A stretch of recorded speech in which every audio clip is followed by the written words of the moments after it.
Okay, so good evening, everyone. Welcome to our first of our three-part series focused on preparing for graduate school.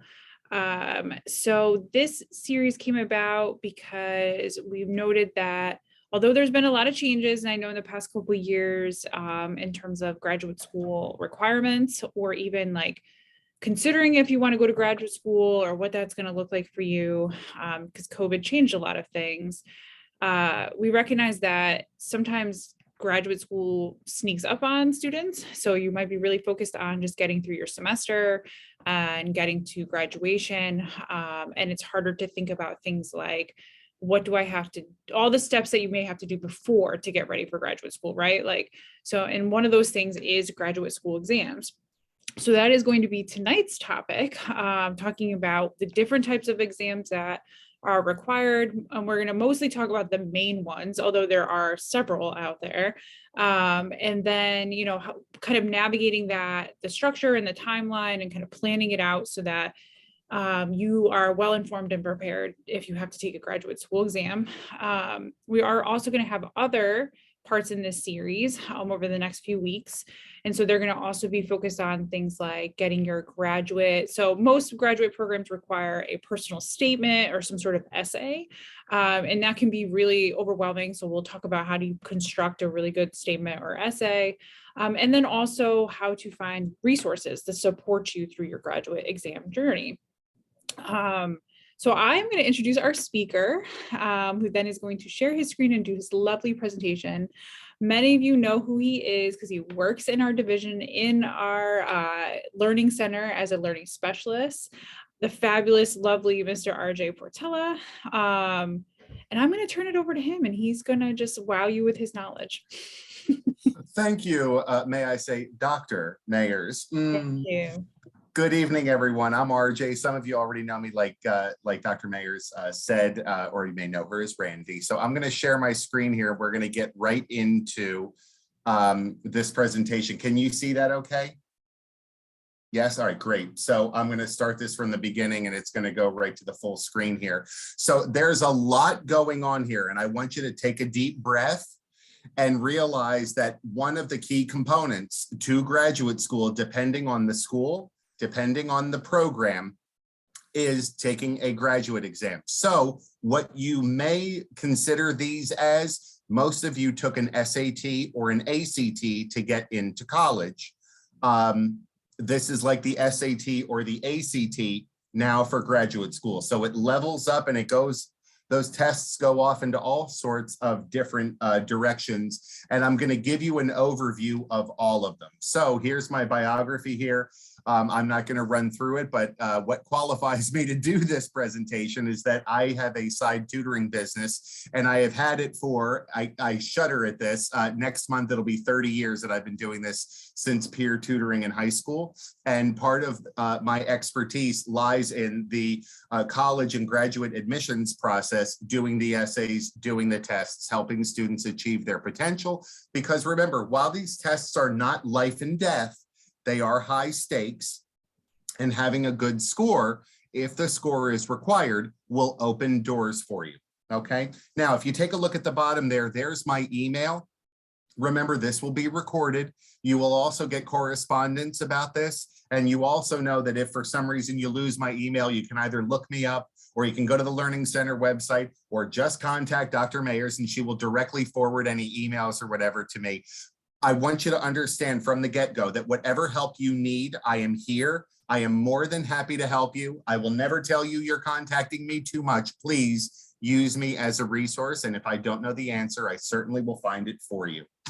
So these are the overview of the three workshops. Obviously, today we're going to talk just about the test landscapes. I'm going to give you like an appetizer of all of these different tests, many of which you've heard of before, and also key considerations on how to build your timeline, what to do at the beginning so that you're looking ahead and making sure that you're on track every step of the way. Not going to lie, these tests, they're a little bit of a doozy, but you need them to be competitive. Then next week on Wednesday, we are during free period 11:20 to 12:20, we're going to talk about how do you pay for the tests, what kind of fee waivers might be available, and also affordable test preparation. So for example, if you're doing a full GRE course, and GRE is at kind of the bottom of the ladder, meaning it's very general, as opposed to a more specific Mcat, Lsat, Nclex, you're looking at programs that range you anywhere from $2,000 to $5,000. That's a lot of money, right? But we have ways around that. And I can be a direct resource for you to help you check in and make sure you stay on track. And then finally, the following Thursday, next week on March 3rd, we're going to talk all about the graduate school application essay. Sometimes you may need one personal statement. Sometimes you need like a large personal statement. And then there are supplemental essays. But we're going to talk about how to get you to generate them and what you need to do along the way so that you have a nice polished product, so that you're not only telling them who you are, that's really your thumbprint on your application, but also how do you write to an audience of admissions directors, letting them know who you are, why you would be a good fit for the program, and also avoiding language that keeps it very general or specific. You want to make sure, again, that it's your specific thumbprint on that application. Now, we're going to delve right into some of the baseline facts, and you see some of those tests there, the GRE, the LSAT, the Mcat, the CBEST I have not included here. I did include the TEAS, which we'll get to, and also the Nclex. The CBEST is the exam for teachers and is generally on the West Coast. But if you do have any questions about the CBEST, you can let me know. Now, what are the baseline facts? Note, all of these tests are now computer-based. So when you took the SAT, you were probably sitting in a classroom and you were working it through on paper. Now, with the advent of technology, most of these tests are computer-based. But what it says up there is not all are computer adaptive. What does that mean? A computer-based test means I show up, I sit down, I sit at a monitor, I take the test, and it just goes start to finish. Computer adaptive is a little bit different, meaning that if you're taking a test and let's say a hard question pops up on the screen and you don't know what it is and you get it wrong, you're going to notice that the next question resets to an easy question. So if that's the case, so be it. It's a gift from the gods. Take the easy question, do the best you can with it, and then your score is adjusted accordingly. So that doesn't mean that, like, if you just bomb a bunch of questions, that you can take a bunch of easy questions and get a good score. That's not how it works. The test adapts to you to kind of shepherd you through the process. All right. Now, let's take a look at some of these tests. We're going to go to the GRE first. Now, that is a basic graduate records exam, and it's a general test that a lot of graduate schools want. It is not computer adaptive, it's computer based. So number 3, that test length is approximately 4 hours, and you're going to need to know your basic math, and there will be multiple choice there. Do you see how it says the 5 next to the multiple choice? That means you have 5 possible answers to choose from. So you have your basic math where you have 5 multiple choice, and then also grid-ins where you actually have to come up with the number and fill it in the bubbles. You'll have your reading comprehension. You're going to need a lot of vocabulary, but there are ways around that. If you don't have a great vocabulary, so be it. What we're going to do is we're going to get you to learn prefixes and roots, and then we're also going to get you to review the 160 most commonly used GRE words. And if you memorize those words, you're going to know what the definitions are, and you're going to be able to pull them up on the test and probably use process of elimination to come up with at least as close to the correct answer as possible. But those vocabulary questions, they range from 3 multiple choice answers to 7. And then finally, you're going to have 2 essays there. One is an analysis of an issue, and one is an analysis of an argument. Now, here's the weird thing about those essays. Depending on the test, a computer may very well score that essay for you. And you may be saying to yourself, well, that's not fair. What if the computer, doesn't know how to read my writing, or are certain examples better than others? I got you covered. We have an entire GRE course that is actually already housed in our division. And I know it because I made it myself, and it's 15 modules that you can go through, and it will teach you how to approach all of those sections so that you can get a score that hopefully you're happy with. Now, here's the thing. If you're saying to yourself, like, I don't know if I should take these tests, I'm not really sure about graduate school. You want to be very careful. You want to look far ahead.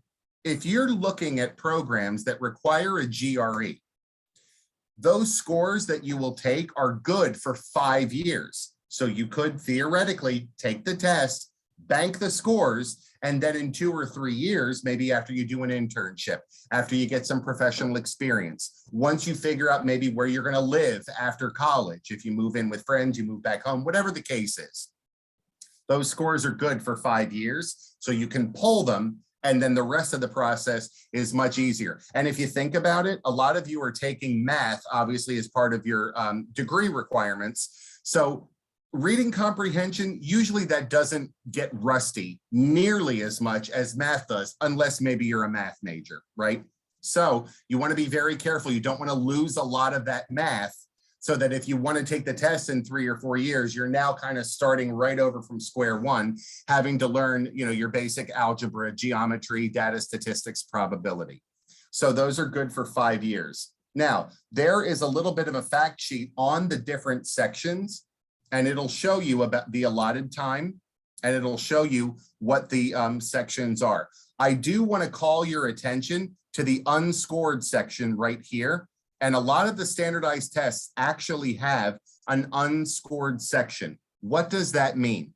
That means that in the 6 sections that you're going to take, the multiple choice sections, or excuse me, 5 of them on this test, you're going to have one section that's an extra math or an extra verbal, and it is not scored. Will you know what section is not scored? No. That's to preserve the integrity of it, to make sure that they're getting good data on it, because those are the sections, those unscored sections, where they are testing new material for future tests. In other words, what makes it an easy, a medium, or a hard problem?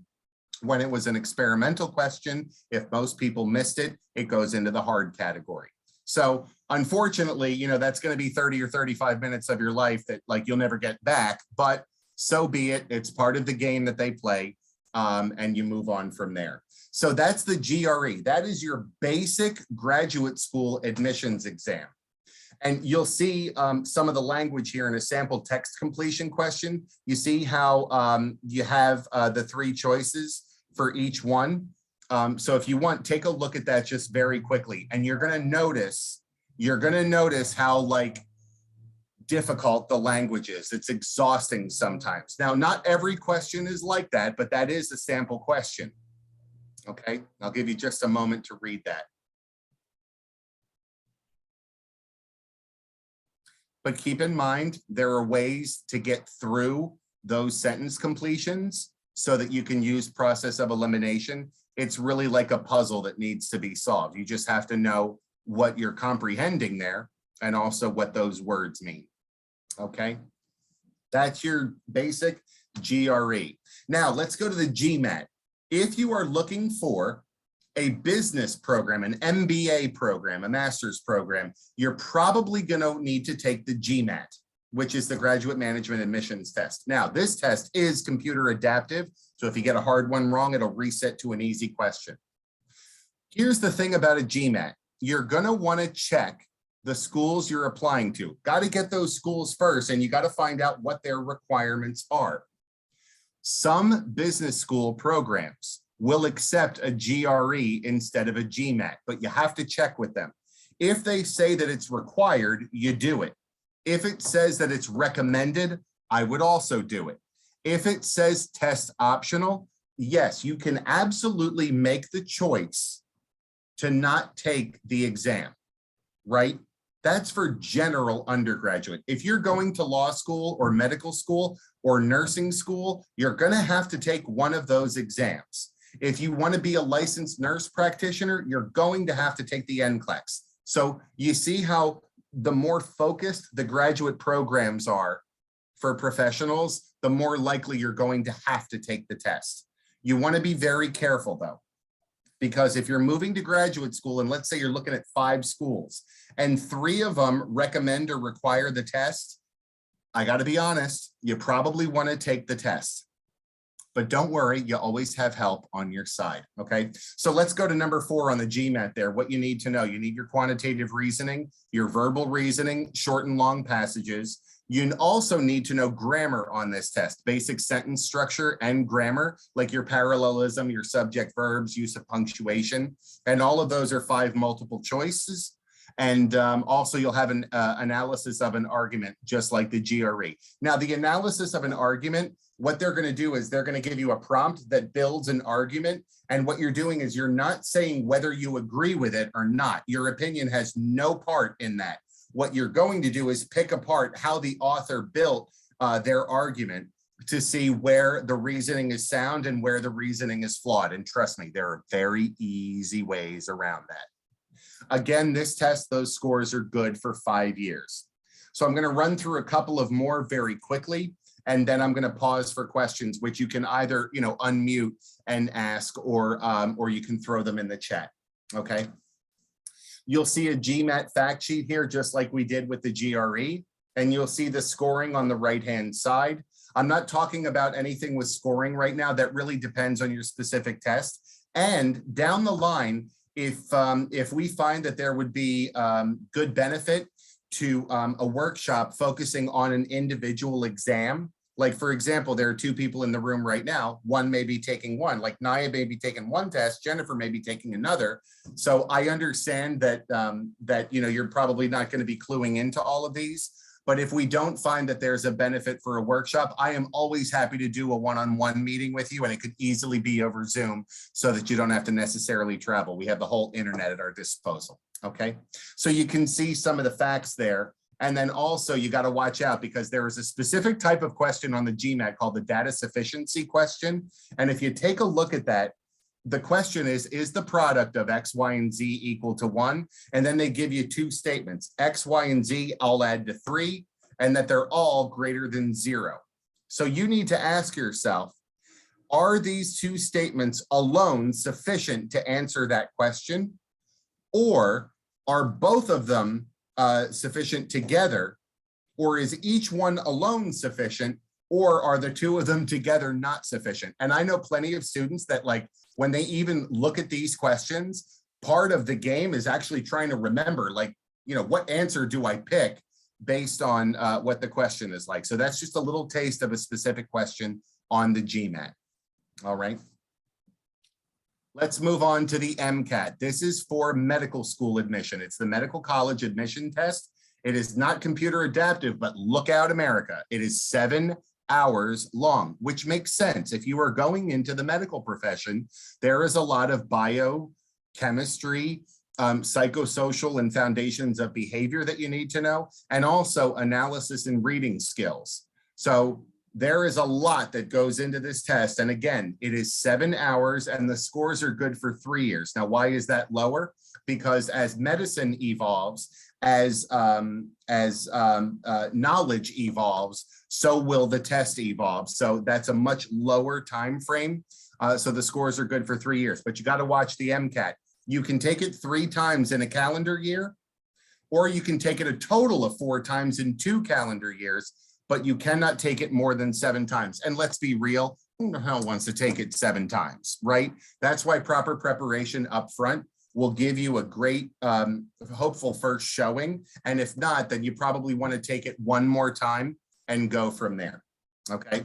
So there are some of the breakdowns of those 4 areas, which I just mentioned, and also the minutes involved. And when I say 7 hours, I mean, like, that's when you show up to the testing center, do all your registration, put your stuff in a locker because there's test integrity. They don't want you taking questions out of the room, actually sitting down, working through the sections and the breaks that are also included in those sections. One quick note, if you are someone who has a diagnosed learning difference and you get accommodations in college, you can apply for accommodations on these tests. For example, extended breaks or extended time. So generally, whatever accommodations you have in college, you can probably apply, or you can definitely apply, and you'll probably be approved. About 80% of people who apply for accommodations get them approved, but you got to have proper documentation. And if you need more information on that, I'm happy to direct you to someone on campus who can absolutely help you with that. Okay, now the LSAT, say you want to be a lawyer, you've got to take the law school admission test. This test is a little, there's an oddity about this test. It's approximately 4 hours. It is 4 35-minute sections. You have analyzing arguments, logic games, reading comprehension, and then you have a writing sample that is not scored, but it is sent along with your scores to the schools so that they can review it. They want to see how quickly you can write under pressure. But I've got to be honest, even though it's a graduate school writing sample, there is no way that they're going to weigh that more heavily than your personal statement that you've spent time crafting. Now, these scores are valid for 5 years, and that's great. So it gives you a long time. But if you look at number 5 versus number 6, number 5, the LSAT is designed so that the average test taker should not be able to comfortably complete all the questions in the time allotted.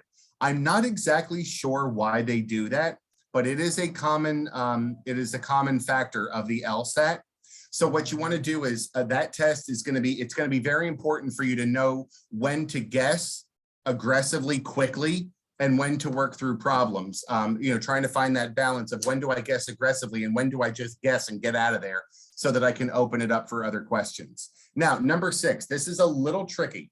Those logic games generally are like, you may have played them once or twice, maybe in middle school or high school. Like, for example, it'll say Dr. Mayers, Mr. Portella, Dr. Basong, and Mr. Jones are in the dining room, kitchen, family room, and den. And Dr. Mayers is not in the den, but Mr. Jones is in the dining room. And then you've got to figure out who's where. Those are what the logic games are like. So students actually tend to prefer the paper test so that they can do their figuring on there. You got to be careful of the LSAT because sometimes it's a little difficult to take practice tests on paper and then translate that to the screen. Got to be very careful about that. Now, any of these tests will give you scrap paper when you are in the testing room, but remember, they have cameras on you and you cannot take the material out of the room. It would be a violation of the test integrity that you would have signed off on, and they will cancel your scores. And you do not want to get all the way to the testing environment to sit for score and then have one little thing end up canceling your scores. It's a bad look, right? All right, so that's the LSAT, and that gives you a quick breakdown of the number of sections, the type, and then also the number of questions and the allotted time. Now, remember down here, they do also have an experimental section like the one that I mentioned on the GRE. So again, it's 35 minutes of your life you'll never get back. That doesn't necessarily mean a score. And in fact, it doesn't, but you won't know which one it is. You play the entire test as if it's for score, okay? Now, we're gonna talk about 2 more tests. The Nclex is for nurses who have already gone through their program and need to be licensed to practice as a nurse in the US. And it is 6 hours. And there are 2 different versions. There's the Nclex Pn and the Nclex Rn. So to take the Nclex Pn, you have to have an LPN degree or an LVN, licensed vocational nursing. To take the Nclex Rn, you need an associate's degree in nursing or a bachelor's degree in nursing, which you would get from Rutgers. The Nclex Pn focuses more on nursing coordination, whereas the Nclex Rn focuses on management of care. Generally, our students end up taking the Nclex Rn, all right? So what is the content there? You can take a look. It's about effective care, health promotion, psychosocial integrity, and physiological integrity. And the general content is multiple choice. There are some open-ended answer questions, all right? So here's more facts here. Number 1, you may also, in those open-ended questions, some of them may be audio listening, chart interpretation, etc. But remember, if you have any kind of learning difference, for example, if you are hearing impaired, you can't do the audio listening part, and there would be proper accommodations for that. The questions have 3 levels of difficulty. There's level 1, general knowledge, level 2, analysis and application, and level 3, academic knowledge. So on this test, the total percentage of approval to pass the exam is basically an 87%.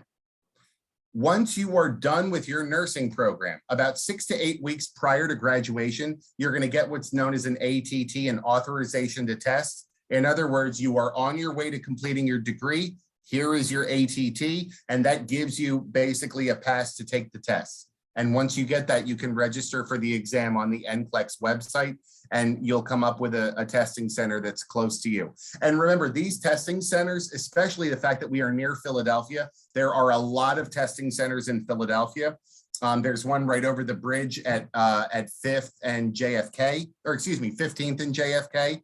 There's also one in Laurel Springs. So if you live in like the Deptford, Stratford, Voorhees, Cherry Hill area, there is a testing center over there. Not too difficult to find. That's the least of your worries. The biggest of your stressors might be actually prepping for the test itself. Now let's take a look at the TEAS, T-E-A-S. This is a test of essential academic skills, and it's used for those who are entering health science fields. So what does that mean? If I've already gone through and gotten my nursing degree, I'm going to take the Nclex. Or let's say I went through and got a health sciences degree and I want to go into nursing, I'm going to take the TEAS. Okay. The test is approximately 4 hours. It's a multiple choice format with 4 answers apiece. And it basically measures the potential of someone to do well in nursing school. These scores, again, just like the Mcat, because of the nature of the medical field, they are only good for 2 years. All right, and there is a breakdown of your reading, math, science, and English language and usage. There are the questions and the content that are covered on that test. All right, so I know that I have talked a lot right now, so I'm gonna stop sharing, and I'm gonna see if anyone has any questions or concerns. You can either unmute or you can throw your questions into the chat before we talk about building your timeline. Are there any questions? Anything you got?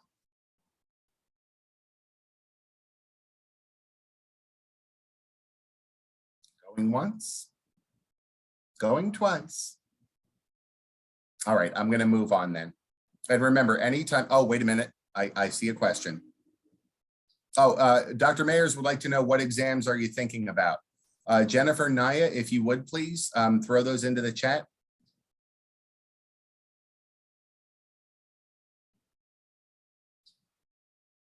All right, we have a vote for the LSAT. Jennifer, what are you thinking?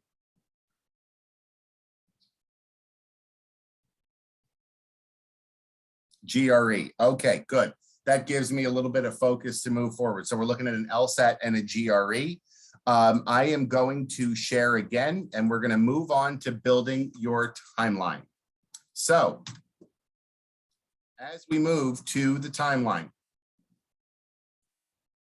there are 7 key considerations that I want you to be thinking about for your own testing timeline.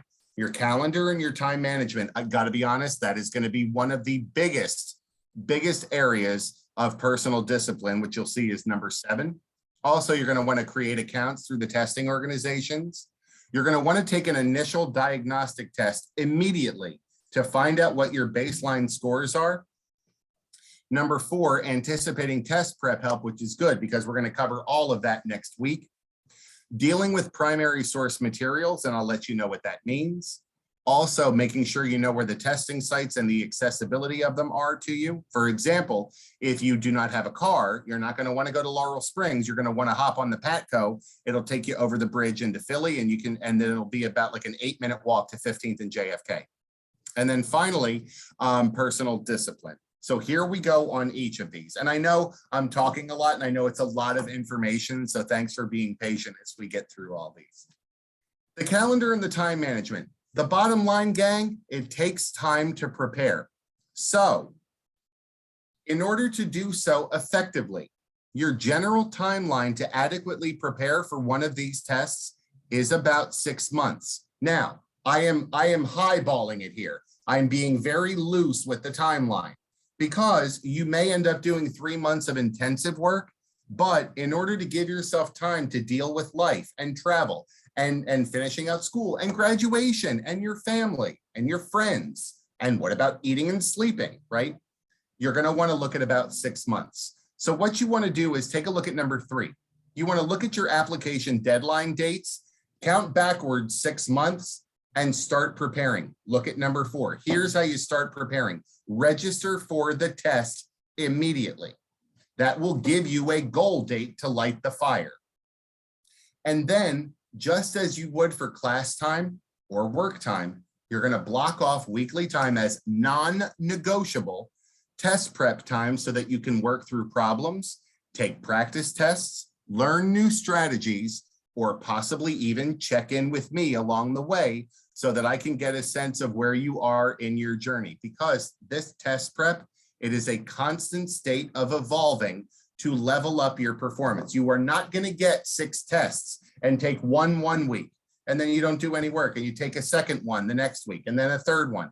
You are doing 2 things here. Number 1, you're burning test material that you would need. And number 2, you're probably reinforcing some bad test taking habits that you may have already brought to the table. Doesn't mean you're not intelligent.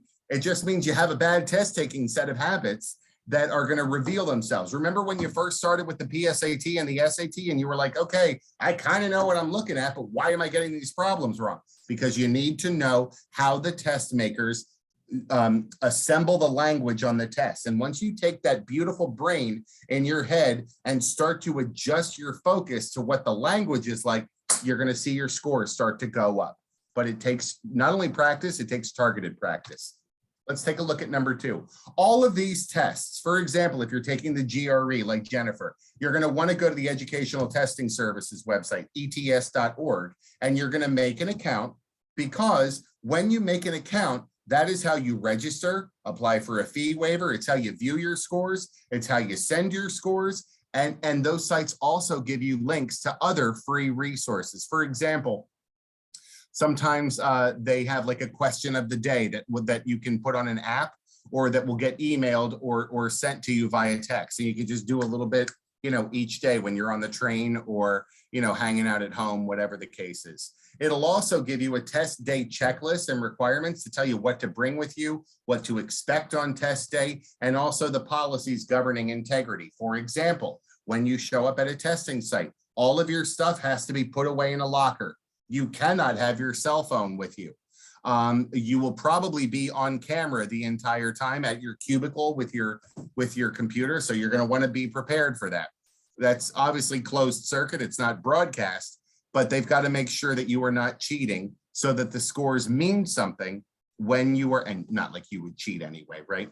So the scores mean something when they are sent off to the schools. All right. Take a look at number 3, taking a diagnostic test. You always want to start with a full length practice test. Pick a day very quickly. Once you register for the test, the next order of business is take that initial test.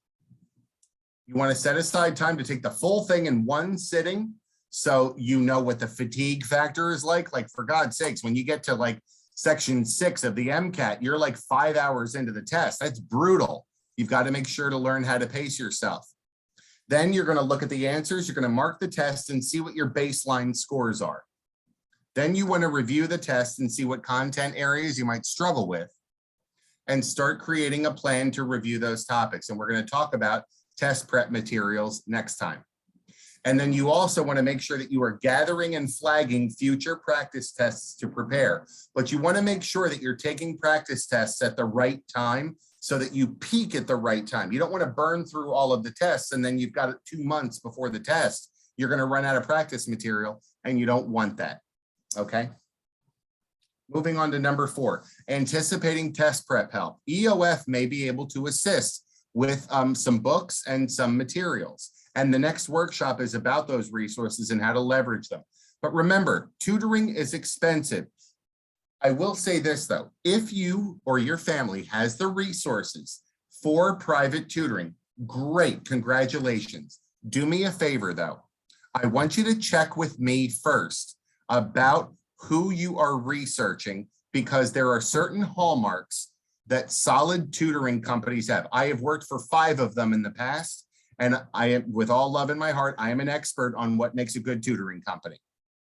I want you to come to me and figure out if what you are doing and what you are signing on for, I don't want you signing a contract and being blocked into a $4,000 expenditure when you don't need it.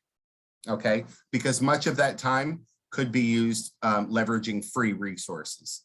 Also, if you have peers who are studying for the test, talk to them, make study groups together.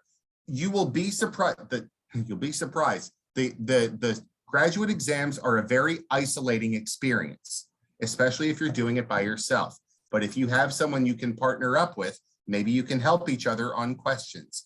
I have seen students work together on these tests, and it makes it so much more manageable and much less like ew overall. Okay. Take a look at number 5. What are primary source materials? I'm going to give you an example right now. If you look at my camera, if you are studying for the GRE, you are literally going to want to use this book, the official GRE guide, because you see how it was actually made by ETS, like not a Princeton Review, not a Kaplan. That doesn't mean those books aren't good, but you want to use primary source materials that the actual governing board issued, because the language on those questions is going to be closest to the language of what you're going to see on the test. But if you want to work through content areas, sure, Kaplan, Princeton Review, Barron's, McGraw-Hill, there are a ton of test prep books that you can get like off of Amazon or at a Barnes & Noble. We may have some here, or believe it or not, if you go to any basic library, like the Camden County one downstairs here, or if the Vogelson one in Voorhees, there's the Cherry Hill Library. There are libraries all over, and generally they will have a rack of test prep books. Now you can't write in them, but that doesn't mean that you couldn't pull them out and then spend about, you know, $1.85 or so and Xerox or copy problems out of there, or just take your camera and take pictures of them and then come into the office and we'll print them out for you. Okay. There are always ways around spending a lot of money on tutoring. Okay. Number 6, testing sites and accessibility. So the beauty of the computer test is that there are plenty of sites where you can register and take the test. Now, take a look at number 2. This is important. Let's say you get to the test on testing day and you're taking the test and you're like, I am not doing well. I don't feel good about this. What you could do is at the end of the testing process, you can void your scores, which means that it's like you never took the test. The problem is, obviously, you're going to have to try again, and there are certain limits on when you can take it. For example, the GRE, you can only take the test once every 21 days. The Mcat, like I said, 3 times in 1 year and 4 in 2 years. So part of that timeline that you're building, once you know what your deadlines are, you're going to work backwards 6 months. But within that 6 months, you've got to also make sure that you have time for a test, a possible retake. And then, for example, like GRE, you don't get the official score report for 15 business days. So you don't want to be taking the GRE the day before your application deadline is in. Your scores are going to be late. All right. And remember, if you need help building those timelines, you come talk to me. I got you. All right. Finally, this is the big one, personal discipline. The graduate exams take a lot of personal discipline, and it is very easy if you have 6 months. Oh, it's 6 months. I've got time. Oh, I'll go do this. I'll get to it next week. You're doing 2 things by saying no to your non-negotiable study time. Number 1, you are inherently giving yourself permission to say no to it again. And number 2, you are coming up against the deadline where if you need a significant amount of help, it is going to significantly raise your stress levels. You do not want part of that. You do not want any part of that is what I meant to say. Okay, you don't want to be facing those consequences down the line. You have now gone through 4 years of college. You are a professional expert with a major. You are now becoming a working adult who is going to level up and go to graduate school. There is a level of maturity and discipline that goes into this process. But remember, you have a lot of help here. So we want you to use it. And we want you to do so unapologetically. This is help here for you. We are here for you. We all want to see you succeed.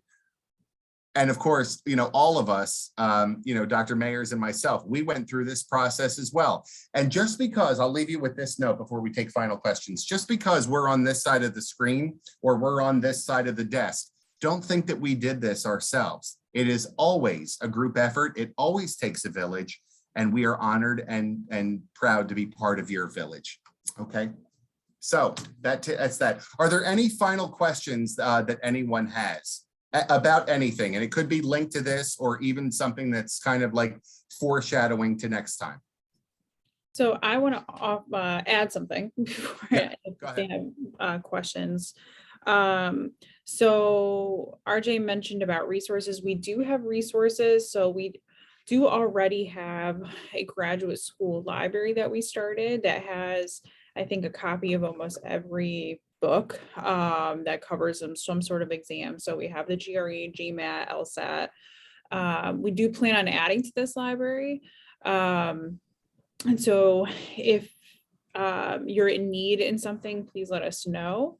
The other thing we do have some money as well is if you plan to take your exam within the next, I'd say like 6 months or so, and are like committed to scheduling an actual date for the exam, then we may be able to help support or pay for the exam. But it's going to depend on your specific situation. And this is kind of like a first come, first served thing. So if that is something that you are seriously planning out in the near future, please let me know and email me, and we can figure out if we would be able to support you financially. But we're definitely going to have a lot of resources available to you in terms of books, flashcards, things like that. But yeah, and then I'd say also, because this is being recorded and I do plan to post this for anyone who watches this, if there's something like RJ mentioned, like you want to do a deeper dive into one, you're like, I really need to talk about the LSAT or the Nclex or the GRE in more depth, please let us know so that we can put something together to help support you in those areas. Okay. Jennifer, Naya, do you have any questions? You can either. I was going to say, I yeah. don't have any questions, but I definitely wanted to reach out to you in terms of the LSAT, because I already started.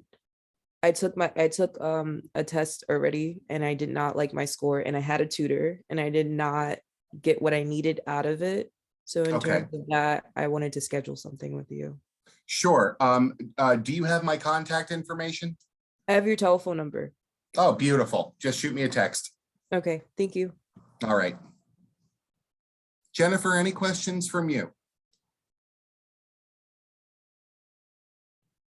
You betcha. And like I said, Jennifer, one of the things that we already have a GRE course that is already online. So, when you are ready for the GRE, please get in touch with me and I'll give you access to the modules. Okay. All right, Dr. Mayers, I believe that's it on my end. Yes, so I wanted to say thank you to RJ for that in-depth presentation.